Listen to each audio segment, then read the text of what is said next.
आज हम लोग कर रहे हैं लॉन्ग आंसर, ठीक है, 13 मार्क्स के लिए जो इम्पोर्टेंट है।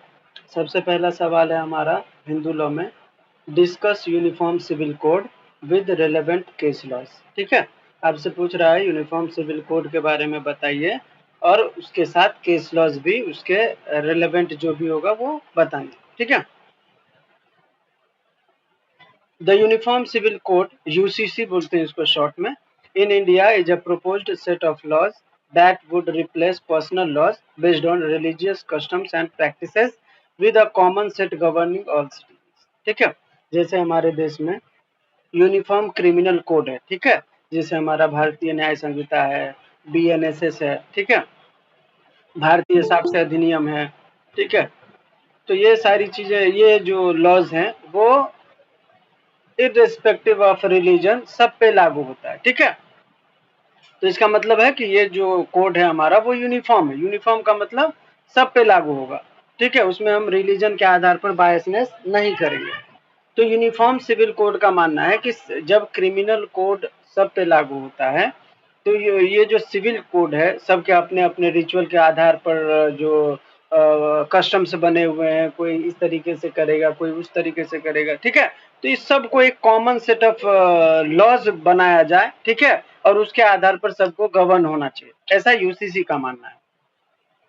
Article 44 of the Indian Constitution envisions that the state shall endeavor to secure a UCC throughout the territory of India। ठीक है, आर्टिकल 44 जो है हमारे कॉन्स्टिट्यूशन का, उसमें ये बताया गया है कि स्टेट जो है ये कोशिश करेगा कि हमारे स्टेट का मतलब क्या है यहाँ पे कंट्री, ठीक है, हमारा देश पूरा, ठीक है, ये इंश्योर करेगा कि ये यूसीसी जो है हमारे पूरे इंडिया में लागू हो।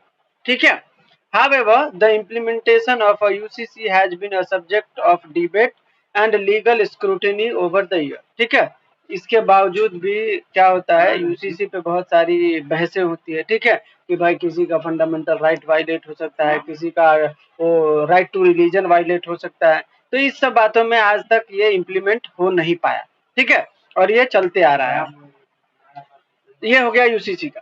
इसके बाद यहाँ पे बोल रहा है, हालांकि मुझे और डिटेल में देना चाहिए था यार, मैं बहुत शॉर्ट में दे दिया, क्या बात है। ठीक है, इसमें यूसीसी में कौन कौन सी चीजें कवर हो सकती है, जैसे आपका ये क्या है, आपका मैरिज से रिलेटेड, ठीक है, डाउरी से रिलेटेड, ये डाउरी नहीं, डाइवोर्स से रिलेटेड, फिर सक्सेशन से रिलेटेड, इनहेरिटेंस से रिलेटेड, ठीक है, चाइल्ड कस्टडी से रिलेटेड। तो ये सारे जो मसले हैं वो सिविल मैटर हैं, ठीक है। तो सिविल मैटर को रिलीजियस नेचर ना देते हुए, सिविल नेचर देते हुए, यूनिफॉर्म नेचर देते हुए यूनिफॉर्म सिविल कोड बनाया जाना चाहिए, ठीक है, और सब पे एक सिरे से लागू होना चाहिए। तो ये है यूनिफॉर्म सिविल कोड का मेन उद्देश्य, ठीक है। इसके अंदर सुप्रीम कोर्ट के बहुत सारे जजमेंट थे, जिसमें 2-3 मैंने यहाँ पे जिक्र किया है।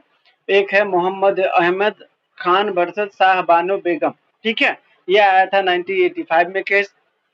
इस केस में क्या था देखिए, in this landmark case the Supreme Court held that the right of a Muslim woman Shahbano to receive maintenance from her husband under section 125 of CRPC, ठीक है, which applies to all citizens irrespective of their religion। ठीक है, उससे पहले ये शाहबानो के case से पहले मुस्लिम महिलाओं को मेंटेनेंस क्लेम करने का अधिकार नहीं था, ठीक है, खास करके अपने क्रिमिनल प्रोसीजर कोड में। सुप्रीम कोर्ट ने शाहबानो के केस से कहा कि यूनिफॉर्म सिविल कोड, ये सॉरी, क्रिमिनल कोड जो है अपना सीआरपीसी, वो क्रिमिनल कोड है, ठीक है, और क्रिमिनल कोड तो सब पे लागू होता है क्योंकि हमारे देश में क्रिमिनल यूनिफॉर्म है, ठीक है। तो कोर्ट ने यहाँ पे सीआरपीसी का जिक्र करते हुए कहा कि जब इसके अंदर जो प्रोसीजर है वो हर धर्म पे लागू होता है, तो इसके अंदर जो मेंटेनेंस का प्रोविजन है सेक्शन 125 में, वो हर किसी पे लागू क्यों नहीं होगा, ठीक है। तो इसी केस से सुप्रीम कोर्ट ने कहा था कि नहीं, ये जो अपना सीआरपीसी का सेक्शन 125 है, मेंटेनेंस का जो जिक्र करता है, वो हर किसी पे लागू होगा, तो साहबानों पे भी लागू होगा, और साहबानों भी अपने हस्बैंड से मेंटेनेंस ले सकती है, ठीक है। सुप्रीम कोर्ट ने इसी केस में कहा था कि अभी यूनिफॉर्म सिविल कोड होता, ठीक है, तो अगर हिंदू ले रहा है तो फिर मुस्लिम महिलाओं को भी मिलता।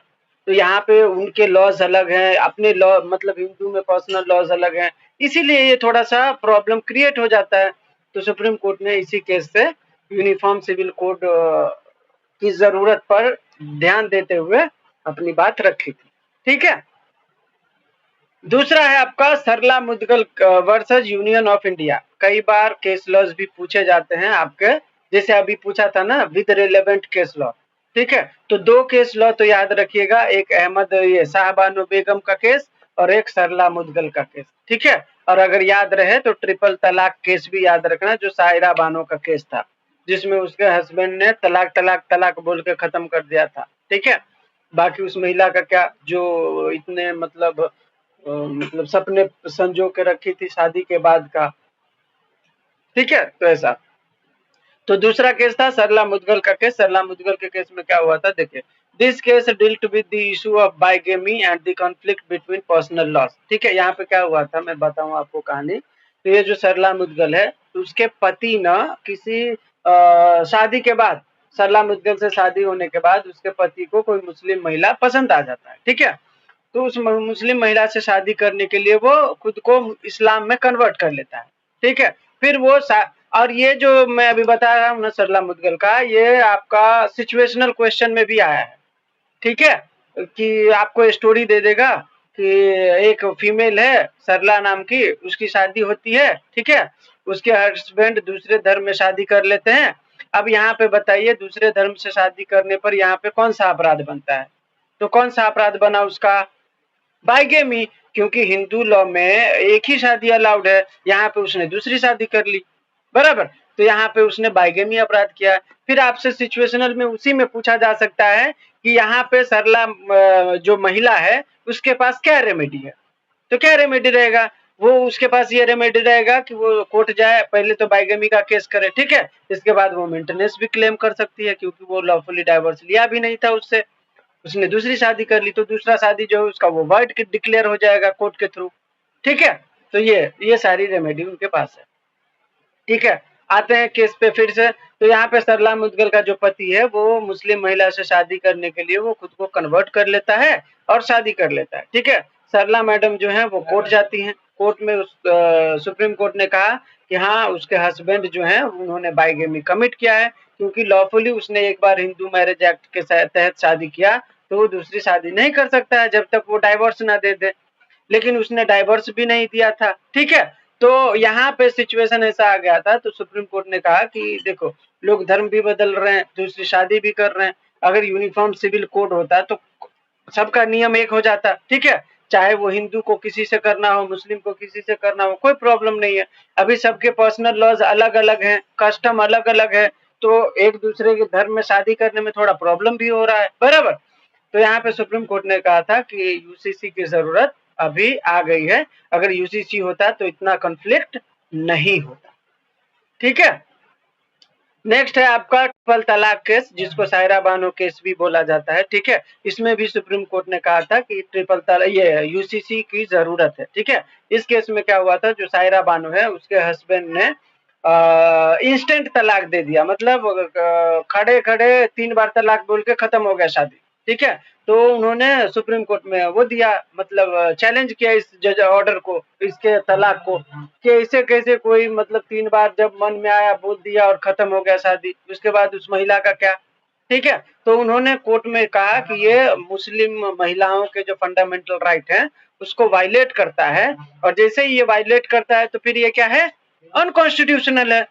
ठीक है, तो सुप्रीम कोर्ट ने इस केस में संज्ञान लेते हुए कहा था कि हाँ, ये जो इंस्टेंट तलाक है उसमें बहुत सारे जो उनके जो धर्म गुरु हैं उनसे भी राय मशवरा लिया गया था, तो उन्होंने भी कहा था कि नहीं, इस्लाम में ऐसा कोई ये नहीं है सिस्टम कि आप कभी भी 3 बार तलाक बोलो और शादी खत्म हो जाए। ठीक है, तो उन्होंने कहा कि ये मतलब एसेंशियल नहीं है, इस्लामिक लॉ के अंदर इंस्टेंट ट्रिपल तलाक जो है एसेंशियल नहीं है। ठीक है, ऐसा उन लोगों ने भी राय मशवरा दिया था। तो इसके बाद सुप्रीम कोर्ट का जो है ऑब्जर्वेशन आया, उन्होंने कहा कि ये जो है ट्रिपल तलाक सही में अनकॉन्स्टिट्यूशनल है।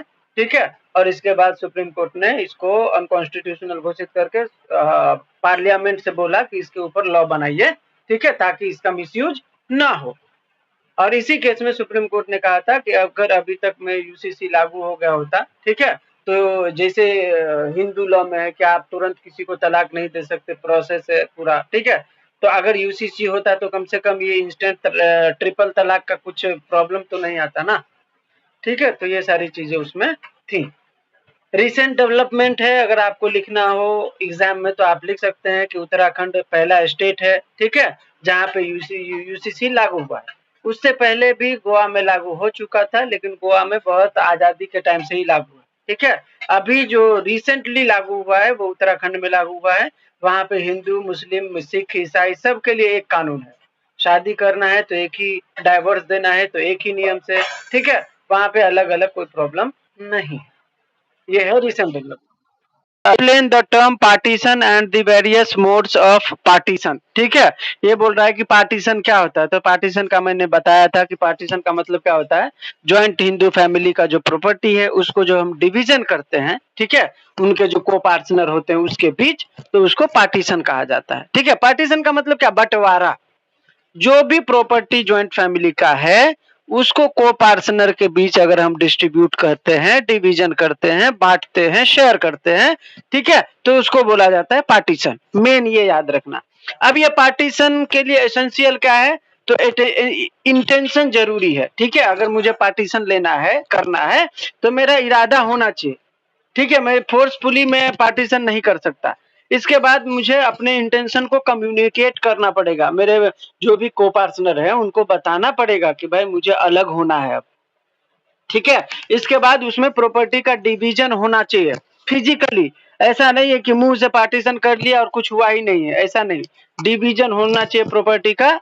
और उसके बाद अगर आपके यहाँ पे प्रॉपर्टी का रजिस्ट्रेशन होता है तो आपको उस प्रॉपर्टी का रजिस्ट्रेशन कराना पड़ेगा, ठीक है।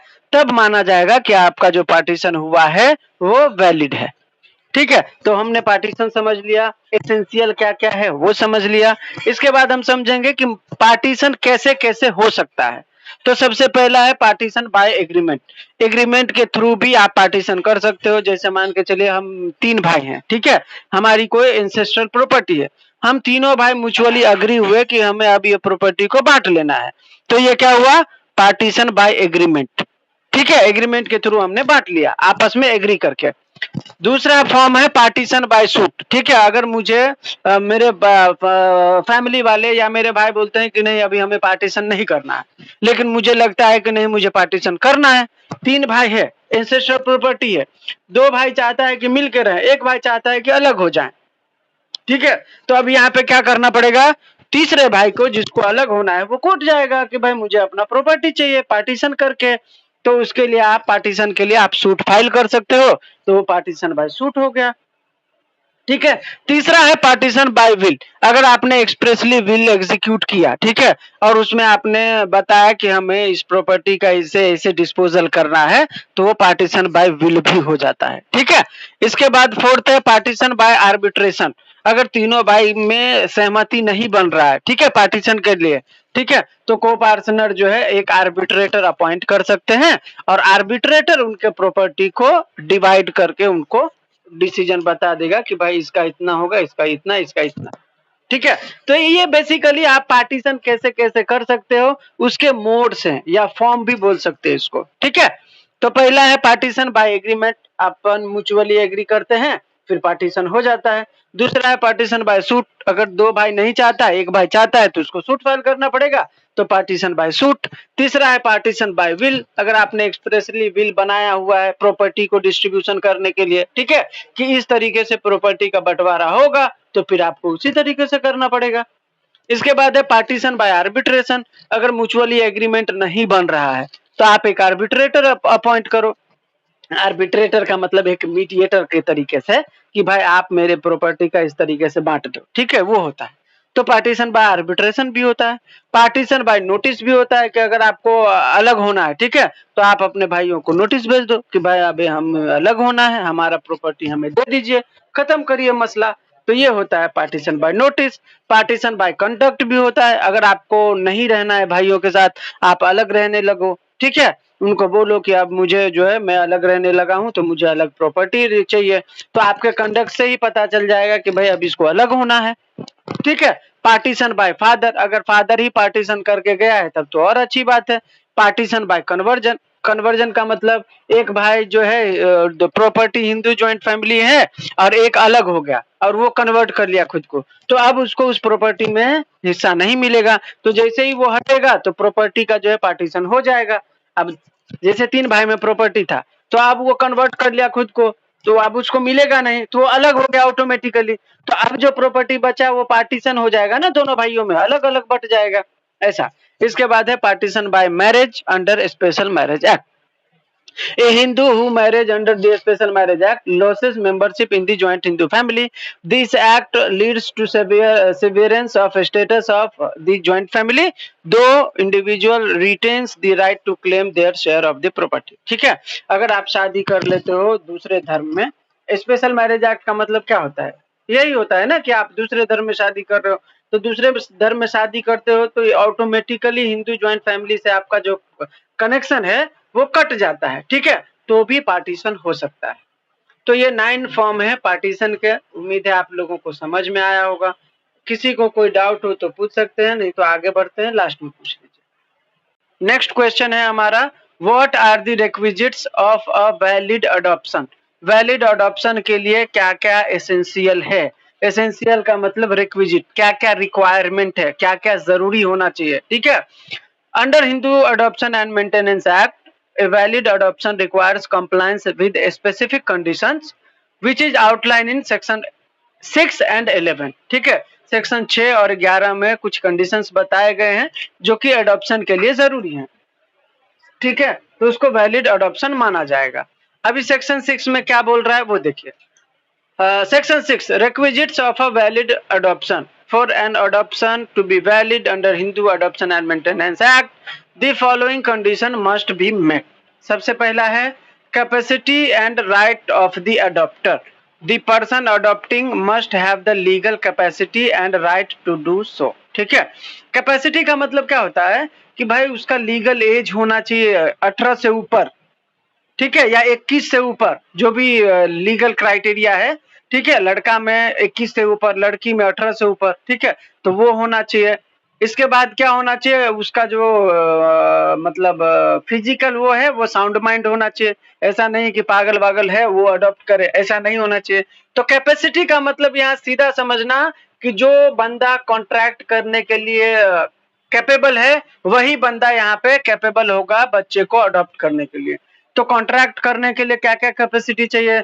लीगल एज चाहिए, साउंड माइंड चाहिए, उसका जो है फ्री कंसेंट चाहिए, फ्री विल चाहिए, ठीक है। आप जबरदस्ती तो कॉन्ट्रैक्ट नहीं कर सकते ना, आपका फ्री विल होना चाहिए। तो अडॉप्शन भी फोर्सफुली नहीं हो सकता, ठीक है, आपका फ्री कंसेंट, फ्री विल होना चाहिए अडॉप्शन के लिए।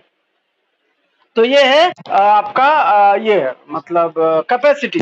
दूसरा क्या है? राइट ऑफ द अडॉप्टर, मतलब जो अडॉप्ट कर रहा है उसको राइट होना चाहिए अडॉप्ट करने के लिए, ठीक है। ऐसा नहीं है कि उसके पास 4 बच्चे पहले से हैं और वो 4 बच्चों को खिला पिला नहीं पा रहा है और वो 5वां बच्चा गोद लेने गया, उसको राइट है क्या अडॉप्ट करने का?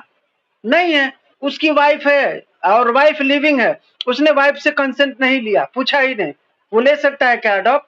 नहीं कर सकता, ठीक है। तो अडॉप्शन के लिए जो अडॉप्टर है उसके पास राइट भी होने चाहिए, तब वो वैलिड होगा। दूसरा है capacity of the person giving in adoption, ठीक है, जो अडॉप्शन में दे रहा है बच्चे को उसके पास भी कैपेसिटी होना चाहिए, ठीक है। अभी फलाने का बच्चा है, ठीक है, श्याम का बच्चा है और सुजीत उसको किसी और को गोद दे रहा है, अडॉप्शन में दे रहा है, दे सकता है क्या सुजीत? नहीं दे सकता। क्यों? क्योंकि सुजीत के पास वो अथॉरिटी नहीं है, कैपेसिटी नहीं है सुजीत के पास। तो पेरेंट ही अपने बच्चे को किसी को अडॉप्शन में दे सकता है। तो कहने का मतलब ये है। तो क्या बोल रहा है? The individual giving the child in adoption must have the legal capacity, ठीक है। तो लीगल कैपेसिटी में यहाँ फिर बहुत सारी चीजें आ जाएंगी। क्या आ जाएगा कि उसके भी अडॉप्शन के लिए लीगल एज होना चाहिए। अब कोई 12 साल का बच्चा किसी बच्चे को गोद नहीं दे सकता, उसका भी तो एज होना चाहिए, साउंड माइंड होना चाहिए। कोई पागल आदमी किसी बच्चे को गोद नहीं दे सकता, ठीक है। इसके बाद उसका जो कंसेंट है वो फ्री होना चाहिए बच्चे को देते समय। ऐसा नहीं है कि उसको किसी ने फोर्स किया हो कॉल पे कि तू अपने बच्चे को अगर गोद नहीं दिया ना तो समझ ले तेरी बीवी का किडनैप कर लूंगा तेरी बीवी को, ठीक है। तो यहाँ पे क्या है? उसका कंसेंट है क्या? नहीं है, फोर्सफुल है, कोवर्जन यहाँ पे आ गया। तो ये अपने आप में इलीगल हो गया, तो इलीगल हो गया तो कैपेबल होगा ही नहीं, ठीक है। तो मतलब यहाँ पे बोल रहा है कि जो लेने वाला है वो भी कैपेबल होना चाहिए और जो देने वाला है वो भी कैपेबल होना चाहिए। तीसरा क्या बोल रहा है, capacity of the person adopted, मतलब जो बच्चा जाएगा वो बच्चा भी कैपेबल होना चाहिए, ठीक है। अब बच्चा कैसे कैपेबल होगा भाई, वो बच्चा उसका खुद का होना चाहिए, ठीक है, तभी तो वो अडॉप्शन में जा सकता है। अगर मेरा बच्चा नहीं है कोई तो मैं किसी बच्चे को अडॉप्शन में दे सकता हूँ, नहीं दे सकता हूँ। तो ऐसे ही वो बच्चा भी अडॉप्शन में नहीं जा सकता क्योंकि उसका बाप मैं हूं ही नहीं, ठीक है। तो उसके जो पेरेंट होंगे अगर वो किसी को अडॉप्शन में दे रहा है तभी वो बच्चा कैपेबल है अडॉप्शन में जाने के लिए, ठीक है। दूसरी बात, जो लेने वाला है, ठीक है, उसके अकॉर्डिंग 21 ईयर्स का गैप होना चाहिए अगर अपोजिट जेंडर है, ठीक है। मान के चलिए अगर कोई पेरेंट है, अब वो मान के चलो 21 साल का है, ठीक है, और उसको एक लड़की गोद लेना है और लड़की है 5 साल की, तो लड़की अडॉप्शन में जाने योग्य है क्या, नहीं है। तो अडॉप्टेड जो चाइल्ड है उसकी कैपेसिटी नहीं है अडॉप्शन के लिए उस पर्टिकुलर अडॉप्टर के केस में, ठीक है। तो जो बच्चा गोद लिया जा रहा है उसका भी कैपेसिटी होना चाहिए, जो बच्चा गोद दे रहा है उसका भी कैपेसिटी होना चाहिए और जो बच्चा गोद ले रहा है उसका भी कैपेसिटी होना चाहिए, ठीक है। तो सेक्शन 6 बोल रहा है कि तीनों जन, जो दिए जा रहे हैं वो भी कैपेबल हो, जो दे रहे हैं वो भी कैपेबल हो और जो ले रहे हैं वो भी कैपेबल हो, तीनों की कैपेबिलिटी होनी चाहिए तभी वो वैलिड वो होगा, ठीक है। और फोर्थ बोल रहा है कि जो भी कंडीशंस लगाए गए हैं अडॉप्शन के लिए उसके कंप्लायंस होने चाहिए, ठीक है। तो ये सारी चीजें सेक्शन 6 में है। सेक्शन 11 में क्या बोल रहा है, देखिए other conditions for valid adoption. क्या है अदर कंडीशन, तो सबसे पहला बोल रहा है कंडीशन में adoption of a son, if adopting a son the adoptive parent must not have a living Hindu son, sons whether by blood or adoption at the time of adoption. ये बोल रहा है कि अगर किसी पेरेंट को सन गोद लेना है बेटा, तो उसके पास पहले से बेटा नहीं होना चाहिए, ठीक है। और उसके पास बेटे का भी बेटा नहीं होना चाहिए, उसके पास बेटे के बेटे का बेटा भी नहीं होना चाहिए, ठीक है, तब वो किसी बेटे को गोद ले सकता है। इसी तरीके से अगर बेटी को गोद लेना है, if adopting a daughter the adopting parent must not have a living Hindu daughter और sons daughter weather blood or adoption blood, ठीक है। ये बोल रहा है कि अगर बेटी को गोद लेगा कोई भी पेरेंट तो उसके पास बेटी पहले से नहीं होनी चाहिए या उसके बेटे का भी बेटी नहीं होना चाहिए, चाहे वो ब्लड का हो या अडॉप्शन के टाइम पर हो, ठीक है, नहीं होना चाहिए। तीसरा है age difference for male adopting a female. अगर किसी मर्द को फीमेल बच्चा मतलब लड़की लेना है गोद तो वहां पे 21 ईयर्स का गैप होना चाहिए। इसी तरीके से अगर कोई फीमेल ले रही है मेल बच्चे को तो वहां पे भी 21 ईयर का गैप होना चाहिए, ठीक है। इसके बाद अगला कंडीशन क्या है, single adoption, the same child may not be adopted simultaneously by 2 or more person, ठीक है। ये बोल रहा है कि किसी एक बच्चे को कोई एक ही पेरेंट गोद ले सकता है, ऐसा नहीं है कि एक पेरेंट को 4 पेरेंट मिल, एक बच्चे को 4 पेरेंट मिल के ले कि नहीं भाई एक दिन तुम्हारे घर खाएगा, एक दिन मेरे घर खाएगा, एक दिन उसके घर खाएगा, ऐसा वाला नहीं होना चाहिए, ठीक है। सिंगल अडॉप्शन, एक पेरेंट है एक बच्चे गोद ले सकते हैं, ठीक है। 2 या 3 बंदा मिलके एक बच्चे को गोद नहीं ले सकते। लास्ट है actual giving and taking, the child must be actually given and taken in adoption by the parent or guardian concern with the intent to transfer the child from the property of its birth to the family of its adoption, ठीक है। ये बोल रहा है कि वास्तविक में बच्चे का जो है लेना देना होना चाहिए, ठीक है। वास्तविक लेना देना का मतलब क्या होता है कि मान के चलिए मैंने अपने बच्चे को गोद दिया किसी को, तो अब आज से इसका मेरे भी परिवार से पूरा जो नातादारी है खत्म, अब मेरे प्रॉपर्टी पे उसका कोई अधिकार नहीं होगा, ठीक है। ये हुआ एक्चुअल गिविंग। एक्चुअल टेकिंग का मतलब क्या होता है कि मैंने सामने वाले ने बच्चे को गोद लिया ना तो आज से उसके प्रॉपर्टी पर पूरा का पूरा अधिकार उस बच्चे का होगा, ठीक है, किसी और का नहीं होगा। उस बच्चे का जो माँ बाप होगा वो पेरेंट होंगे, उसके जो पहले वाले बायोलॉजिकल पेरेंट थे अब वो पेरेंट उसके नहीं होंगे। इसका मतलब ये है कि एक्चुअल गिविंग और टेकिंग हुआ। ऐसे नहीं कि मुंह से बोल दिया, अभी भी वो उसके घर पे जाके खा के आ रहा है, अभी भी उसका प्रॉपर्टी उसी के नाम से है, तो ऐसा नहीं चलेगा। ठीक है, अगर एडॉप्शन हुआ है तो वो लीगली होना चाहिए, मतलब ऐसा होना चाहिए कि मैंने अगर आपको दे दिया तो खत्म, मेरे पास अब उस बच्चे का कुछ भी नहीं बचा। अगर आपने ले लिया तो अब आपको उस बच्चे के खिलाफ अलावा आपके पास कोई नहीं है, सारा प्रॉपर्टी उस बच्चे का, माँ बाप भी आप उस बच्चे के, अब कुछ प्रॉब्लम नहीं है। ठीक है, तो इसको बोलते हैं एक्चुअल गिविंग और टेकिंग। तो ये सारे कंडीशंस इसके अंदर थे। ठीक है, किसी को कोई doubt? Discuss the bars to matrimonial relief under Hindu marriage act. ठीक है, बार का मतलब क्या होता है? प्रोहिबिशन, निषेध। मैट्रिमोनियल रिलीफ किस परिस्थिति में आपको नहीं मिलेगा, कहां कहां पर बार हो जाता है, उसके बारे में आपसे पूछा जा रहा है। ठीक है, उसके बारे में आपको डिस्कस करना है। तो सेक्शन 23 सब सेक्शन 1 और सेक्शन 14 में कुछ ऐसे कंडीशंस दिए गए हैं जो बार करता है आपके मैट्रिमोनियल रिलीफ को ग्रांट होने से। ठीक है, तो सेक्शन 23 सब सेक्शन 1 में पहला क्या है? Accessory. A party can not seek relief, ठीक है, if they have actively participated in or facilitated the act that constitute the ground for relief. ठीक है, यहाँ पे एक बताता हूँ, जैसे मान के चलिए मेरी वाइफ का कहीं अफेयर है, ठीक है, और मैं उस अफेयर के ग्राउंड पे जा रहा हूँ कोर्ट से डाइवर्स लेने। ठीक है, अब कोर्ट से डाइवर्स लेने जा रहा हूं मैं कोर्ट में, तो मेरी वाइफ वहां पे क्लेम नहीं कर सकती कि मुझे डाइवर्स नहीं लेना है या मुझे मेंटेनेंस क्लेम करना है, नहीं कर सकते हैं, क्योंकि जिस मुद्दे के लिए, ठीक है, मैं डाइवर्स लेने आया हूं, आप उसमें एक्टिवली पार्टिसिपेट हुई हैं। ठीक है, आप ही के कारण मैं डाइवर्स लेने आया हूं, इसमें पूरा का पूरा गलती आपका है। ठीक है, तो वहां पे बार हो जाता है।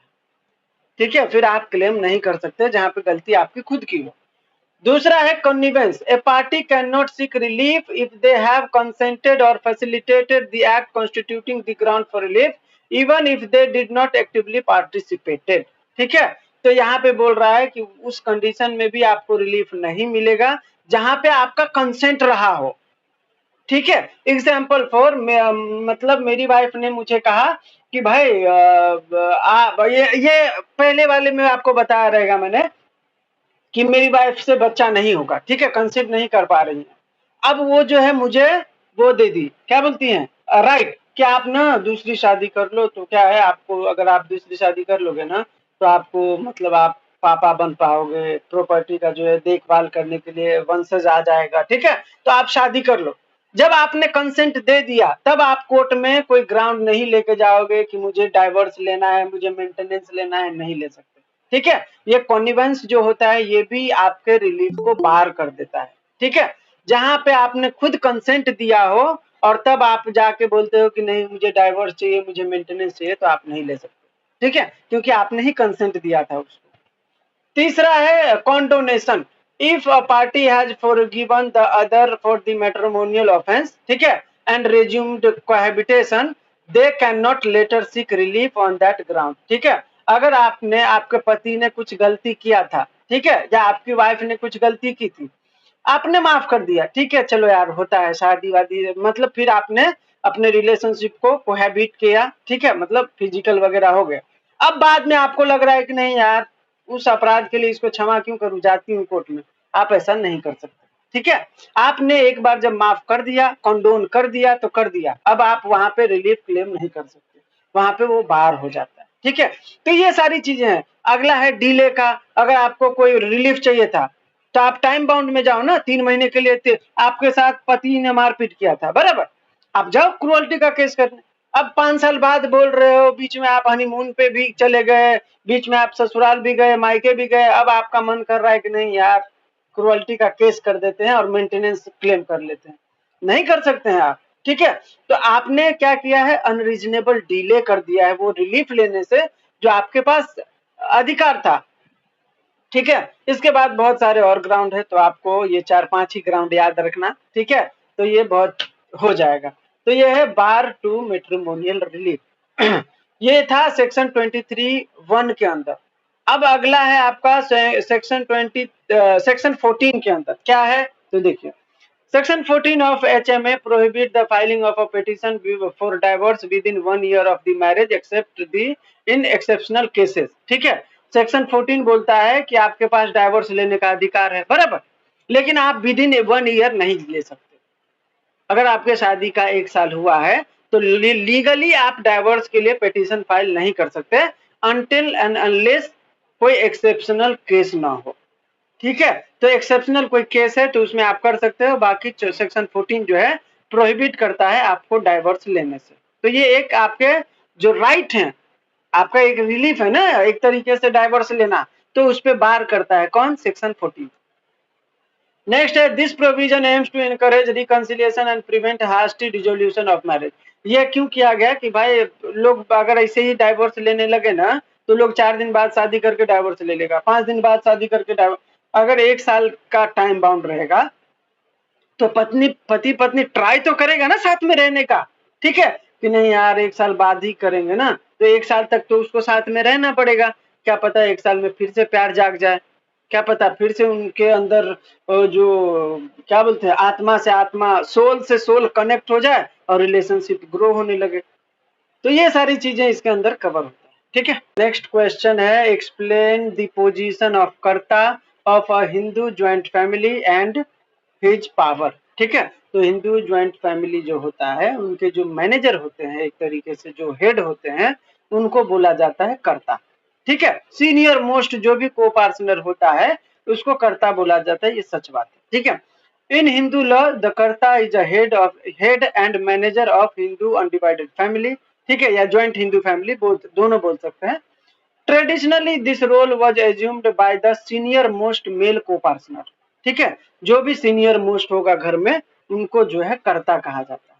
पोजीशन ऑफ कर्ता, ठीक है, क्या होता है पोजीशन उनका, तो एक तरीके से जो घर के मैनेजर के तौर पर जो होता है उनको देखा जाता है। ठीक है, उनके बराबर घर में कोई लेवल नहीं रखता, पोजीशन नहीं रखता। ठीक है, और उनका जो अथॉरिटी होता है, ठीक है, वो करता है significant authority but is not above accountability. ठीक है, जो कर्ता होता है उनके ऊपर सारी जिम्मेदारी होती है। ठीक है, उनका जो अथॉरिटी होता है वो सिग्निफिकेंट होता है, लेकिन उनके ऊपर अकाउंटेबिलिटी भी आता है। ठीक है, अगर बेटी है तो उसकी शादी करनी है, वो भी उनको, अगर उसके उस कर्ता से कोई गलती होती है तो उसकी भी जवाबदेही उनको है। ठीक है, तो अथॉरिटी भी है और अकाउंटेबिलिटी भी है, तो ये सारी चीजें हैं।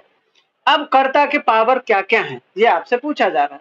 तो कर्ता का पावर क्या है, अगर फैमिली में कोई अफेयर हुआ है, अफेयर का मतलब कोई मामूली विवाद, ठीक है, कोई मामूली डिस्प्यूट, ठीक है, चाहे वो प्रॉपर्टी से रिलेटेड हो, बिजनेस से रिलेटेड हो, कोई भी हो, किसी भी तरीके का अफेयर है फैमिली में, उसको मैनेज करने का। ठीक है, रिप्रेजेंटेशन, अगर कहीं पे रिप्रेजेंट करना है, चाहे वो रिलीजियस मैटर हो, चाहे वो सोशल मैटर हो, चाहे वो लीगल मैटर हो, चाहे डिसीजन में हो लेना हो, तो उसका रिप्रेजेंटेशन कौन करता है, कर्ता करता है। ठीक है, अगर कोई भी कर्ज लेना है या कर्ज देना है, कोई भी लाइबिलिटी लेनी है, कोई भी लाइबिलिटी देनी है, तो उसको रीपे अगर करना है, तो ये सारे डेब्ट का जो पावर होता है वो कर्ता के पास होता है। ठीक है, अगर किसी के साथ कॉन्ट्रैक्ट करना है, घर को भाड़े पे लगाना है या कुछ लोन पे लेना है, तो कोई भी कॉन्ट्रैक्ट करने का पावर कर्ता के पास होता है। ठीक है, अगर कोई भी प्रॉपर्टी खरीदनी हो, कोई भी प्रॉपर्टी बेचनी हो, ठीक है, तो पावर ऑफ एलिनिएशन किसके पास होता है, कर्ता के पास होता है। इसी के साथ ये तो सारे पावर हो गए, इसी के साथ उनकी कुछ लाइबिलिटीज भी हैं, ड्यूटी भी है। ठीक है, ड्यूटी क्या है, तो फैमिली मेंबर के जो भी जरूरतें हैं, ठीक है, उनको मेंटेन करने की रिस्पॉन्सिबिलिटी किसके पास है, कर्ता के पास है। ठीक है, अगर किसी का शादी करना है, अनमैरिड मेंबर है, बेटी है, बेटा है, तो उसकी ड्यूटी किसकी है, कर्ता के पास है। ठीक है, अगर कोई लोन वगैरह है, ठीक है, या पार्टीशन वगैरह है, ठीक है, तो उसका अगर कोई भी अकाउंट डील करना है, किसकी ड्यूटी है, कर्ता की है। टैक्स एंड ड्यूज, घर का लाइट बिल भरना है, घर का टैक्स भरना है, कौन भरेगा, किसकी ड्यूटी है, कर्ता की ड्यूटी है। तो ये हो गया आपका कर्ता। कर्ता कौन होता है, कर्ता का पावर क्या होता है, कर्ता का ड्यूटी क्या क्या है, ये सारी चीजें इसके अंदर कवर होंगी। ठीक है, नेक्स्ट है आपका explain the rule relating to succession of a Hindu male dying in the state under the Hindu succession act. तो इंटीस्टेट का मतलब क्या होता है, विदाउट विल अगर कोई मरता है ना तो इंटीस्टेट बोला जाता है, ठीक है। तो यहाँ पे क्या बोल रहा है आपसे कि कोई मर्द, यहाँ पे क्या है, हिंदू मेल डाइंग इंटीस्टेट। तो हिंदू मेल मतलब, हिंदू मेल का मतलब हिंदू मर्द, ठीक है, हिंदू में कोई मर्द होना चाहिए। इसके बाद क्या है, डाइंग, डाइंग का मतलब मर चुका है। इंटीस्टेट का मतलब बिना विल के। तो अगर बिना विल बनाए कोई हिंदू मर्द मर जाता है, ठीक है, तो उसके प्रॉपर्टी का क्या, उसके प्रॉपर्टी का डिस्ट्रीब्यूशन कैसे होगा, इसके बारे में आपसे पूछा जा रहा है, ठीक है। तो under the Hindu succession act, the law governing intestate succession, that is succession without a will of a Hindu male is codified in section 8। Section 8 में इसके बारे में प्रावधान किया गया है। This section outline a hierarchical order of heirs who are entitled to inherit the property of a deceased Hindu male. Deceased का मतलब जो बेचारा मर चुका है, ठीक है, उनका जो भी प्रॉपर्टी होगा उसके प्रॉपर्टी को इनहेरिट कौन करेगा, ठीक है। तो उसके लिए हायर, जो लीगल हियर होते हैं ना, उसका हायरार्कियल ऑर्डर बनाया गया है। Legal here 1 class, legal here 2nd class, legal here 3rd class, ये सारी चीजें कहाँ लिखी गई हैं, सेक्शन 8 में, ठीक है। वहां पे बताया गया है कि अगर कोई भी बंदा, ठीक है, हिंदू है और वो मर्द है और उसकी प्रॉपर्टी है और वो बिना विल मर जाता है, बिना विल बनाए मर जाता है, तो उसकी प्रॉपर्टी सबसे पहले कहाँ जाएगी, क्लास 1 में, ठीक है, क्लास 1 लीगल हियर। तो क्लास 1 में लीगल हियर कौन कौन हो सकता है, उसका बेटा हो सकता है, उसकी बेटी हो सकती है, उसकी वाइफ हो सकती है और उसकी माँ हो सकती है। ये 4 जो मतलब उनके रिलेटिव हैं, उनको लीगल हियर 1 में रखा गया है, ठीक है। अगर ये चारों नहीं है, ठीक है, अगर मान के चलिए चारों नहीं है, तो फिर ये किसके पास जाएगा, लीगल हियर क्लास 2 में, ठीक है, लीगल हियर क्लास 2। अब क्लास 2 में कौन कौन है, उसके फादर हो सकते हैं, उसका भाई हो सकता है, उसकी बहन हो सकता है, किसकी, जो मर चुका है, उसके बेटी का बेटा हो सकता है या उसके बेटे का बेटी हो सकता है, ठीक है। तो कुल मिला के ये है कि ये जो ऊपर में लीगल हियर 1 था उसको छोड़ के, ठीक है, अगर वो चारों नहीं है तो फिर लीगल हियर 2 में आएगा। लीगल हियर 2 में जो मैंने अभी बताया, उसका बाप हो सकता है, उसकी बहन हो सकती है, उसका भाई हो सकता है, उसका बेटा हो सकता है, उसके बेटे का बेटा हो सकता है, उसके बेटी का बेटा हो सकता है, ठीक है, इस तरीके से तो उसमें जाएगा। इन केस अगर ये भी नहीं है तो फिर जाएगा क्लास 3 में, ठीक है, क्लास 3 में। क्लास 3 में 2 तरीके के लोग होते हैं, एक होता है एग्नेट, दूसरा होता है कॉग्नेट। एग्नेट का मतलब होता है मेल साइड में उसके रिलेटिव में जो भी होगा उसको मिल जाएगा। जैसे मान के चलिए उसके भाई का भाई था, उसके भाई के बेटे का भाई था, उसके भाई के बेटे का ये था, ठीक है, तो उसको चला जाएगा। नेक्स्ट है कॉग्नेट, ठीक है, कॉग्नेट। कॉग्नेट का मतलब क्या है, उसके भाई का, उसका जो मर्द लाइन में कोई नहीं है, ठीक है, तो फीमेल लाइन में उसकी माँ की बहन होगी, उसका बेटा होगा कोई, उसके माँ का ये भाई होगा, उसका बेटा होगा कोई, ठीक है। तो इस तरीके से कॉग्नेट में चला जाएगा। अब मान के चलिए उसका लीगल हियर क्लास 3 में भी कोई नहीं है, एग्नेट में भी नहीं, कॉग्नेट में भी नहीं, तब कहाँ जाएगा, एनीवन, कोई बता सकता है, क्लास 3 में भी कोई नहीं है उसका, फिर करेक्ट, एब्सोल्युटली करेक्ट। फिर कहाँ जाएगा, गवर्नमेंट के पास जाएगा, ठीक है, क्योंकि उनके ये जो लीगल 3 क्लास था अपना, इस तीनों में उसका कोई नहीं था, तो कोई नहीं था तो फिर डायरेक्टली किसको जाएगा, गवर्नमेंट को जाएगा, ठीक है। तो यही था आपका इसमें, एक्सप्लेन द लॉ या rules relating to succession of a Hindu male dying intestate under the Hindu succession act, ठीक है। ये बोल रहा है हिंदू मेल डाइंग इंटीस्टेट, ठीक है। तो हिंदू मेल का मतलब क्या होता है, हिंदू मर्द, ठीक है। डाइंग का मतलब क्या हुआ, मरा हुआ, ठीक है। इसके बाद क्या है, इंटीस्टेट, इंटीस्टेट का मतलब विदाउट विल। तो कोई हिंदू आदमी विदाउट विल मर जाता है, ठीक है, तो उसके प्रॉपर्टी का क्या होगा, उसका बंटवारा तो होना चाहिए ना, उसने तो विल ही नहीं बनाया। अब उसके बच्चे कितने हैं, कैसे बांटेंगे, तो उसको बांटने के लिए कुछ तो प्रॉब्लम वो होना चाहिए ना, प्रोसीजर किसको जाएगा, कौन उसका लीगल हियर होगा, ठीक है। तो यहाँ पे सेक्शन 8 में बताया गया है कुछ कंडीशंस, ठीक है, कि कौन लीगल हियर 1 में आएगा, कौन लीगल हियर 2 में आएगा, ठीक है, उसके प्रॉपर्टी को कैसे हम डिस्ट्रीब्यूट करेंगे, एक्सेट्रा एक्सेट्रा, ठीक है। तो यहाँ पे बोल रहा है सेक्शन 8 में कि अगर कोई भी हिंदू आदमी अगर बिना विल बनाए मर जाता है, ठीक है, तो उसका लीगल हियर में सबसे पहले क्लास 1 आएगा, ठीक है, क्लास 1 के लीगल हियर आएंगे, ठीक है। क्लास 1 में अगर कोई नहीं रहेगा तो क्लास 2 में आएगा, क्लास 2 लीगल हियर। अगर क्लास 2 में भी उसका कोई नहीं है तो क्लास 3 में आएगा, ठीक है। अब मान के चलिए क्लास 1 है तो क्लास 1 में कौन कौन आएगा, तो क्लास 1 में सबसे पहला उसका बेटा आ सकता है, ठीक है, उसकी बेटी आ सकती है, उसकी वाइफ आ सकती है और उसकी माँ आएगी। ये 4 लोग जो हैं लीगल हियर 1 में आता है, ठीक है। अगर कोई भी मर्द मर जाता है तो सबसे पहला राइट इन चारों का ही होगा, ठीक है।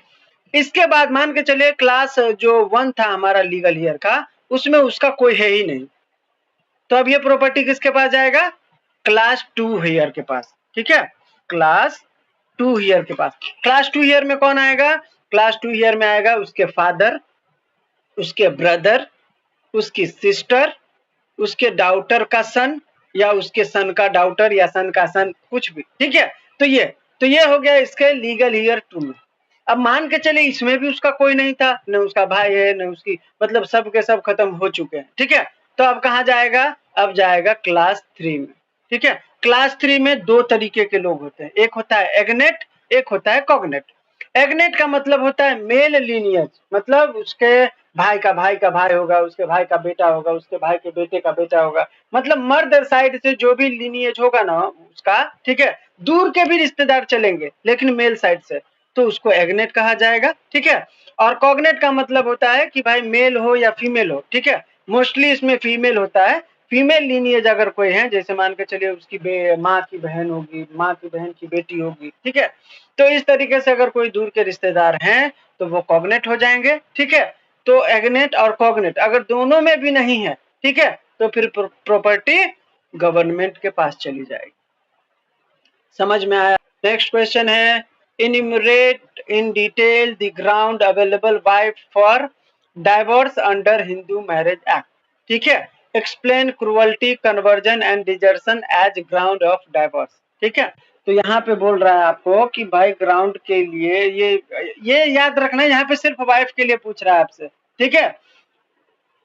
सवाल पढ़ने में कभी मतलब जल्दबाजी मत करना आप लोग, ठीक है। क्या होता है जल्दबाजी में सवाल पढ़ते नहीं है और बना देते।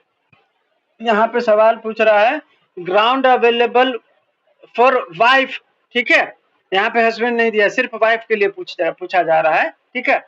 और फिर बोल रहा है कि क्रुअल्टी, कन्वर्जन और डिजर्शन को अच्छे से समझाइए कि ये कैसे ग्राउंड हो सकता है डाइवोर्स के लिए, ठीक है। तो यहाँ पे देखिए, under Hindu marriage act a wife may seek divorce on several ground, ठीक है, which is specified in section 30। Among these cruelty, conversion, desertion are significant, ठीक है। Here's an in depth look at each, ठीक है। क्रुअल्टी, कन्वर्जन और desertion जो है wife को डाइवोर्स लेने के लिए ग्राउंड देता है, ठीक है। तो अब यहाँ पे सबसे पहले हम पढ़ेंगे कि क्रुअल्टी किस हिसाब से ग्राउंड बनता है, ठीक है। तो क्रुअल्टी का मतलब क्या होता है, cruelty encompasses both physical and mental harm inflicted by one spouse upon the other, making it unreasonable to expect the aggrieved party to continue living with the offending spouse, ठीक है। पति अगर पत्नी को फिजिकली या मेंटली टॉर्चर करता है, ठीक है, और उस महिला को या उस पति को जो एग्रीव्ड है वो उसके साथ नहीं रह सकता, तो वो क्रुअल्टी का आधार बना के वो अलग हो सकती है, डाइवोर्स ले सकती है, ठीक है। क्रुअल्टी 2 तरीके का हो सकता है, एक फिजिकल होता है, एक होता है मेंटल, ठीक है। एग्जाम्पल, मेरी वाइफ मेरे को बोलती है कि मैं तुम्हारे ऊपर फॉल्स एडल्ट्री का केस कर दूंगा, ठीक है, ये क्या है, ये मेंटल टॉर्चर है, ठीक है। तो इस तरीके से है। इसके बाद है डिमांड ऑफ डाउरी, ये सब इसके अंदर आता है कि भाई ये सब जो है क्रुअल्टी के अंदर कवर होगा। डाउरी डिमांड करते हो, ये क्या है, ये भी आपका एक तरीके से ये है ना, टॉर्चर है, ठीक है, क्रूअल्टी है। अगर इम्पोर्टेंस है हस्बैंड, तो ये भी एक तरीके से क्रूअल्टी है, फिजिकल क्रूअल्टी। वो महिला तो चाहती है ना कि मैं वाइफ बनूं, अब उसके साथ नहीं होगा कुछ तो फिर कैसे, तो ये भी तो क्रूअल्टी है ना, ठीक है। रेफ्यूजल टू हैव मैरिटल इंटरकोर्स, ठीक है, मैरिटल इंटरकोर्स जो करते हैं उससे अगर रिफ्यूज करते हैं तो ये भी हो जाता है। ड्रंकनेस, अगर पति बेवड़ा मिल गया तो ये भी आपका कहीं ना कहीं मेंटल क्रूअल्टी के तौर पे आता है, देखा जाता है इसको, ठीक है।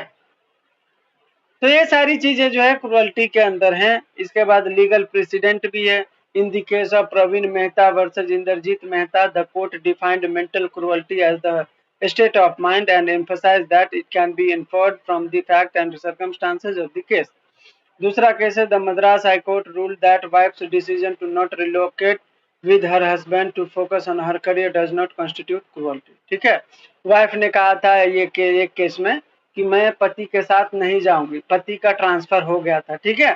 तो पति बोला कि मेरी वाइफ मेरे साथ अपना ट्रांसफर नहीं कराना चाह रही है, ठीक है। उस लड़की का वो वहां पे करियर बना रही थी, तो कोर्ट ने कहा कि नहीं, वो भी तो अपना करियर बनाएगी ना, तुम्हारे चक्कर में वो क्यों ट्रांसफर करें, ठीक है, अपना करियर क्यों बर्बाद करें। तो तुम क्रूअल्टी का केस इस तरीके, इस आधार पर नहीं कर सकते कि तुम्हारी वाइफ तुम्हारे साथ नहीं जा रही, ठीक है, ऐसा। दूसरा है कन्वर्जन। कन्वर्जन का मतलब क्या है, आपने हिंदू धर्म को त्याग दिया, सीज कर दिया, आपने दूसरे धर्म में जो है कन्वर्ट करा लिया खुद को, तो ये भी एक ग्राउंड होता है कि आपसे आपकी वाइफ डाइवोर्स ले सकती है। जैसे सरला मुदगल के केस में उसके हस्बैंड कन्वर्ट हो गए थे, ठीक है, तो सरला मुदगल चाहे तो वो डाइवोर्स भी ले सकती है, मेंटेनेंस भी क्लेम कर सकती है और अपने पति पर बाइगेमी का भी केस कर सकती है, क्योंकि उसके पति ने उससे डाइवोर्स लिया ही नहीं था, ठीक है। तीसरा है डिजर्सन। डिजर्सन का मतलब होता है अलग रहना। पति पत्नी अगर 2 साल से विदाउट एनी कंसेंट अलग रह रहे हैं, ठीक है, तो उसको बोला जाता है डिजर्सन। डिजर्सन के लिए डिजर्सन जो होता है वो ग्राउंड होता है डाइवोर्स लेने के लिए। अगर कोई पति अपनी वाइफ को छोड़ के चला गया है कहीं पे, ठीक है, और वो 2 साल से नहीं आ रहा है और बिना कुछ बताए, तो वो पत्नी डिजर्सन के आधार पर डाइवोर्स क्लेम कर सकती है, कोर्ट में जा सकती है, ठीक है। नेक्स्ट क्वेश्चन है आपका, discuss the law relating to succession of a Hindu female dying intestate, ठीक है। अभी मैंने बोला था आप लोगों को, जो ऊपर का सवाल था हमारा छठा, वहां पे क्या था, हिंदू मर्द मरा था, ठीक है। यहाँ पे क्या बोल रहा है, Hindu female dying intestate, मतलब हिंदू महिला, ठीक है, हिंदू महिला अगर मरती है, ठीक है, और वो विल बनाए बगैर मरती है, तो उसके प्रॉपर्टी का क्या, ठीक है, उनके प्रॉपर्टी को कौन कैसे डिस्ट्रीब्यूट किया जाएगा, इसके बारे में पूछ रहा है आपसे, ठीक है। तो सबसे पहले मैं आपको बता दूं, महिला का जो प्रॉपर्टी होता है, ठीक है, क्या कौन सा प्रॉपर्टी होता है, तो महिला के पास 3 तरीके से प्रॉपर्टी होता है खुद का, ठीक है। पहला पहला दिया हुआ है सेक्शन 15 के सब सेक्शन 1 में। इसमें बताया गया है कि कोई भी महिला जो प्रॉपर्टी अपना बताएगी, वो सेल्फ एक्वायर्ड हो सकता है उसका, या बाय विल उसको मिला हो, ठीक है, या किसी सक्सेशन, कोई रिलेटिव था, उसकी माँ थी, ठीक है, उसकी माँ मर गई तो उसका प्रॉपर्टी नाना वाले में हिस्सा मिला उसको, ठीक है। तो कोई भी रिलेटिव के थ्रू अगर उसको कोई प्रॉपर्टी मिलता है उस महिला का, ठीक है, या विल के थ्रू मिलता है, या उसने खुद से कमाया हो, ठीक है, तो वैसे प्रॉपर्टी के लिए सेक्शन 15(1) में प्रावधान किए गए हैं। दूसरा महिला का प्रॉपर्टी हो सकता है property inherited from parent through succession, ठीक है, उसके जो पेरेंट होंगे उसके थ्रू जो प्रॉपर्टी मिला होगा, जैसे आपको पता होगा हिंदू मैरिज एक्ट में, ठीक है, बेटियों का भी अधिकार दे दिया गया हिंदू सक्सेशन एक्ट में, कि बेटी भी अपने एंसेस्ट्रल प्रॉपर्टी से क्लेम कर सकती है। तो वो जो प्रॉपर्टी क्लेम करी होगी वो तो उसके नाम से हो गया होगा ना, तो वो तो पेरेंट के थ्रू हुआ, पेरेंट के थ्रू ही आया ना वो प्रॉपर्टी। तो ये प्रॉपर्टी सेक्शन 15 के सब सेक्शन 2 के सब क्लॉज में ए में बताया गया है, ठीक है। तीसरा प्रॉपर्टी है इसका सेक्शन 15 सब सेक्शन 2 के सब क्लॉज बी में, वो कौन सा है, प्रॉपर्टी इनहेरिटेड फ्रॉम हस्बैंड, ठीक है, अगर वो हस्बैंड से या अपने ससुर से, ठीक है, कोई प्रॉपर्टी इनहेरिट करती है, तो उसको सब सेक्शन 15 सब सेक्शन 2 के सब क्लॉज बी में बताया गया है। सेक्शन 15 सब क्लॉज 2, ठीक है, सब क्लॉज ए में उसके प्रॉपर्टी जो पेरेंट के थ्रू आया होगा वो दिया गया है, और सेक्शन 15 के सब सेक्शन ए में उसके सेल्फ एक्वायर्ड प्रॉपर्टी होंगे, विल वाले प्रॉपर्टी होंगे या सक्सेशन वाले होंगे। ठीक है, ये हो गया उनका प्रॉपर्टी। जब तक उनका प्रॉपर्टी नहीं समझोगे तब तक उसका बंटवारा कैसे समझोगे, बराबर। इसीलिए मैंने प्रॉपर्टी बता दिया कि ये प्रॉपर्टी उनका होगा। अब यहाँ पे बोल रहा है सेक्शन 15 में कि सबसे पहला upon the sons and daughter including the children of predeceased of son and daughter and husband. ठीक है, ये बोल रहा है कि कोई भी प्रॉपर्टी है, ठीक है, तो उस पर सबसे पहला उसके सन का अधिकार होगा, डॉटर का अधिकार होगा और फिर हस्बैंड का अधिकार होगा सबसे पहले। ठीक है, दूसरा क्या होगा, upon the heirs of husband. ठीक है, अगर ऊपर में उसके बेटे बेटी नहीं थे, हस्बैंड भी नहीं है, ठीक है, तो हस्बैंड का जो रिलेटिव होगा, लीगल हियर होगा, उनको प्रॉपर्टी जाएगा। ठीक है, thirdly upon the mother and father. ठीक है, अगर उसके हस्बैंड के भी कोई रिलेटिव नहीं है तो उस लड़की के माँ बाप के पास जाएगा। ठीक है, अगर माँ बाप भी नहीं है तो upon the heirs of the father, जो उनके फादर के रिलेटिव होंगे उनको जाएगा। ठीक है, अगर फादर के भी रिलेटिव नहीं है तो लास्टली मदर के रिलेटिव के पास जाएगा। ठीक है, अगर वो भी नहीं होगा तो किसके पास जाएगा, फिर सरकार के पास जाएगा, फिर कोई ऑप्शन नहीं है। ठीक है, तो मैंने आपको प्रॉपर्टी बता दी है कि उनके कौन कौन से प्रॉपर्टी हो सकते हैं। ठीक है, मैंने फिर आपको बता दिया कि उनके प्रॉपर्टी का जो लीगल हुईयर होगा वो कौन होगा। यहाँ तक सभी को क्लियर है? किसी को है? हमारा define guardian and discuss different type of guardian and their power under Hindu minority and guardianship act. ठीक है, तो मैंने सबसे पहले बताया था गार्डियन का मतलब क्या होता है, किसी बच्चे का केयर टेकर। ठीक है, वो होता है गार्डियन। वो गार्डियन जो है उस बच्चे का भी देखभाल करता है और उसके प्रॉपर्टी का भी देखभाल करता है, ये दोनों करता है। ठीक है, अभी मैं पढ़ देता हूँ। Under the Hindu Minority and Guardianship Act 1956, the term guardian refers to a person legally recognized as responsible for the care and management of a minor's person and property. Guardian का मतलब क्या होता है, जो बच्चे का केयर टेकर करे और बच्चे के साथ उसके प्रॉपर्टी का केयर टेकर करे। ठीक है, देखभाल करे, उसको गार्डियन कहा जाता है। जो बायोलॉजिकल गार्डियन होता है वो फादर होता है। ठीक है, उसको नेचुरल गार्डियन भी कहा जाता है। फादर नहीं है तो सेकंड जो नेचुरल गार्डियन होता है वो मदर होता है। ठीक है, अब देखिए, और जो बच्ची लड़की है अगर उसकी शादी हो गई है तो उसका नेचुरल गार्डियन हस्बैंड होता है। ठीक है, यहाँ तक। अभी हम समझते हैं क्या लिखा हुआ है। Under the Hindu minority and guardianship act 1956, the guardian refers to the person who is legally recognised. ठीक है, लीगली होना चाहिए, ऐसा नहीं है कि किसी भी बच्चे का कोई गार्डियन हो गया, नहीं, लीगली होना चाहिए। Recognised as responsible for the care and management of a child or minor person and their property. कोई माइनर बच्चा है, उसका प्रॉपर्टी है, उसके केयर और मैनेजमेंट के लिए जिसको हम रिस्पॉन्सिबल बनाएंगे, ठीक है, जिस पर्सन को, उसको हम गार्डियन कहेंगे। ठीक है, गार्डियन बहुत टाइप के होते हैं। ठीक है, गार्डियन को डिफाइन किया गया है सेक्शन 4 सबसेक्शन बी में। A person having care of a person of a minor and, ठीक है, माइनर्स प्रॉपर्टी और बोथ, कोई भी इंसान, ठीक है, जो बच्चे माइनर को और माइनर के प्रॉपर्टी को दोनों को केयर और मैनेज करता है उसको हम गार्डियन बोलेंगे, ऐसा सेक्शन 4 में बताया गया है। अब गार्डियन कितने टाइप का होता है और उसके पावर क्या है तो मैं उसके बारे में बताऊंगा।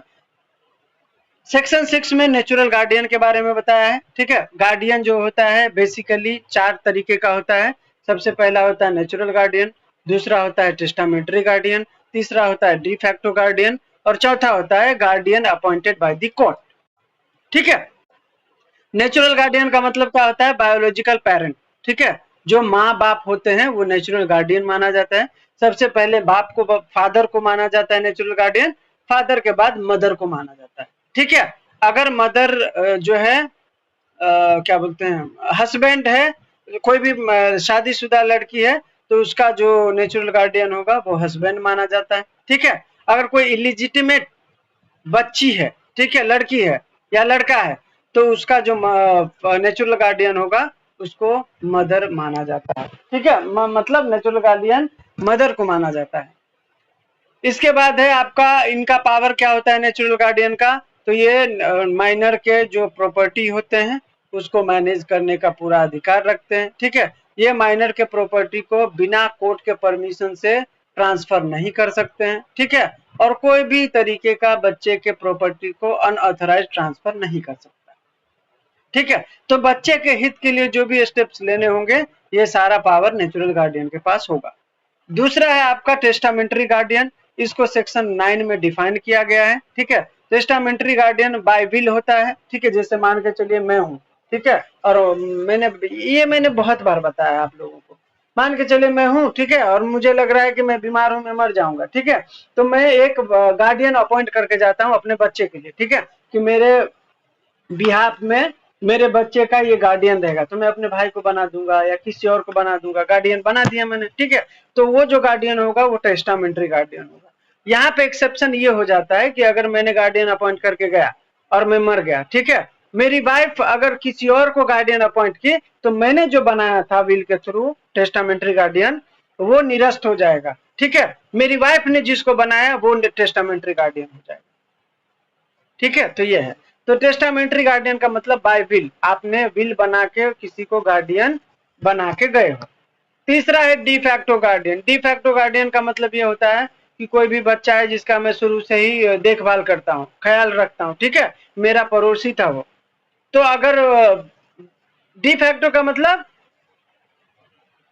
उसके क्या बोलते हैं उसको यार, बाय डिफॉल्ट वो गार्डियन हो जाएगा, क्योंकि उसने अभी तक बच्चे को जो भी जरूरत था उसने हेल्प करा। ठीक है, उसका कोई नहीं था, शुरू से ही उसका देखभाल करते आ रहा है। ठीक है, उस बच्चे की नेसेसिटी थी उस समय पर कि इसको ये गार्डियन रहे, तो उसको जो है बाय डिफॉल्ट गार्डियन अपॉइंट कर दिया जाता है, तो इसको बोला जाता है डी फैक्टो गार्डियन।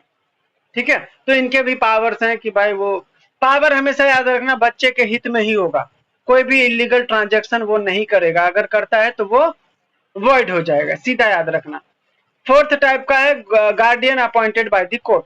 कोई भी बच्चा है जिसका कोई गार्डियन नहीं है, उसके पास प्रॉपर्टी है, तो उसके बच्चे का जो प्रॉपर्टी है उसको केयर टेकर करने के लिए, बच्चे का केयर टेक करने के लिए कोई तो होना चाहिए ना, तो कोर्ट अपॉइंट करके देता है गार्डियन। ठीक है, तो उसको कोर्ट अपॉइंटेड गार्डियन कहा जाता है। ये सेक्शन 12 में इसके बारे में प्रावधान किया गया है। ठीक है, सभी को समझ में आया? नेक्स्ट क्वेश्चन है हमारा, discuss the term partition and enumerate the person who have right to ask for partition. ठीक है, इजी है यार, सबसे इजी है। ये क्या बोल रहा है कि भाई पार्टीशन क्या होता है ये बताए, तो पार्टीशन का मतलब क्या होता है, ज्वाइंट हिंदू फैमिली में जो भी प्रॉपर्टी होता है वो को पार्टनर का जो उसमें राइट होता है वो प्रॉपर्टी में होता है। ठीक है, वो जब चाहे वो प्रॉपर्टी को डिवाइड करके अलग हो सकते हैं, प्रॉपर्टी का डिवीजन ही पार्टीशन कहलाता है। सिंपल सी बात है। ठीक है, पार्टीशन होने के बाद सभी बंदे का अपना अपना प्रॉपर्टी पर लीगल स्टेटस हो जाता है, ये हो गया पार्टीशन। आपसे बोल रहा है यहाँ पे कि पार्टीशन जो है enumerate the person who have right to ask for partition. कौन बोल सकता है पार्टीशन करने के लिए? पार्टीशन करने के लिए को पार्टनर बोल सकता है। को पार्टनर का मतलब क्या, जो 4 पीढ़ी से मतलब 4 पीढ़ी तक के जो लोग होते हैं वो होते हैं को पार्टनर, और को पार्टनर में कोई भी जो होगा वो पार्टीशन के लिए बोल सकता है। ठीक है, को पार्टनर में जैसे मान के चलिए कौन बोल सकता है, बेटा बोल सकता है, ठीक है, बेटी बोल सकता है, 2005 में बेटी को भी अधिकार दे दिया गया ना। इसके बाद ग्रैंड सन बोल सकता है, ग्रेट ग्रैंड सन बोलता है, अडॉप्टेड सन है तो वो भी बोल सकता है। ठीक है, लेकिन उसको जो वो डिमांड कर सकता है, ठीक है, कि भाई मैं भी अब नेचुरल राइट के लिए जो है अधिकार रखता हूँ। ठीक है, उसको कोर्ट वोट में फाइट करना पड़ेगा, लेकिन ठीक है अगर वो भी है उसके अंदर तो उसको भी मिलेगा। तो ये सारी चीजें हैं, तो जो को पार्टनर होगा उसको राइट मिलेगा पार्टीशन का, कि आप पार्टीशन के लिए बोल सकते हो, और पार्टीशन क्या होता है ये भी मैंने आपको एक्सप्लेन कर दिया। ठीक है, तो ये हो गया हमारा 10वां सवाल खत्म। अभी है 11वां सवाल, हम लोग अगले लेक्चर में 11वां सवाल डील करने वाले।